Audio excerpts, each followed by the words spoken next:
میں ایک چھوٹا سا جگنو رہتا تھا جو باقی جگنوؤں کی طرح زیادہ روشن نہیں تھا۔ جب رات ہوتی سب جگنو چمکتے مگر اس کی روشنی بہت کم تھی۔ وہ اکثر سوچتا کاش میں بھی سب کی طرح خوبصورت روشنی دیتا۔ ایک دن اس نے اپنی ماں سے پوچھا، میں اتنا کمزور کیوں ہوں؟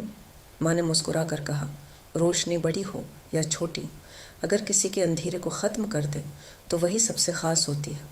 کچھ دن بعد جنگل میں شدید طوفان آیا۔ ہر طرف اندھیرا اور خوف تھا۔ ایک چھوٹی چڑیا اپنے گھر سے بچھڑ گئی تھی۔ تمام بڑے جگنو چھپ گئے مگر وہ چھوٹا جگنو ڈرتے ہوئے بھی اڑتا رہا۔ اس کی ننھی سی روشنی اس چڑیا کی امید بن گئی۔ وہ راستہ دکھاتا رہا یہاں تک کہ چڑیا اپنے گھونسلے تک پہنچ گئی۔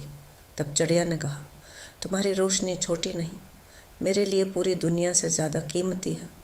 اسی دن جگنو کو سمجھ آیا، روشنی کی طاقت اس کے سائز میں نہیں بلکہ اس کے مقصد میں ہوتی ہے۔